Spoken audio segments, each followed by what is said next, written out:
ஏய் நேத்து சதீஷ் நான் ஒரு ஸ்டேட்டஸ் ஒன்னு போட்டிருந்தாரு உங்க ஆளாடா அது? ஆமாடி அவன் ஆள் தான் அது. ஏய் செம்மையா இருக்கடா அந்த பொண்ணு. உசார் பண்ணிட்டான், ஜாலியா இருக்கான். இன்னும் ஒரு 2 மாசத்துல கல்யாணம். ஏய் உனக்கும் அந்த மாதிரி செம்ம அழகான ஒரு பொண்ணு வந்து ப்ரப்போஸ் பண்ண என்னடா பண்ணுவ? நீ இல்லனா கண்டிப்பா உசார் பண்ணிருப்பேன். நான் இருந்து பண்ணா. இப்பதான் நீ இருக்கியே, அதனால வந்து நான் ஓப்பனா சொல்றேன், நான் கமிட்டட்மா. யாரு நீ? ஆமா கமிட்டட். ஏய் அவ செம்ம அழகா இருக்கா, செம்ம பணக்காரி அவ. எனக்கு நீதாம்மா அழகு. பணக்காரி பொண்ணு எப்படி இந்த பிச்சைக்காரனை பாக்கும்? இந்த பிச்சைக்காரன் இந்த பிச்சைக்காரி தான் பாப்பா. யாரே அவத்ரி?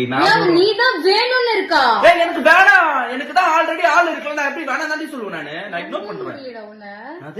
இப்ப நீதான் உலகம் அப்படின்னு வந்துட்டாவ, ஓகேவா? விடவே மாட்டா உன்னை. இப்ப நீ விட மாட்டல, இத நீ விட மாட்ட. என் வாயில இருந்து எதனா புடுங்கணும், வீண் சண்டை வலிக்கணும். அதான் இப்ப உனக்கு மேட்ரு. என் கூட பொண்ணுங்க ஆணு பாப்பியடா? ஆணுதான் பாப்பேன். என்ன விட பெட்டரா சாக்லேட் பாய் ரித்திக் ரோஷன் மாதிரி இருக்கும். அவனுக்கு ப்ரப்போஸ் பண்ண நாடி பண்ணுவேன். எனக்கு நீதான்ப்பா ஃபர்ஸ்ட். அப்பா அவன் செகண்ட்.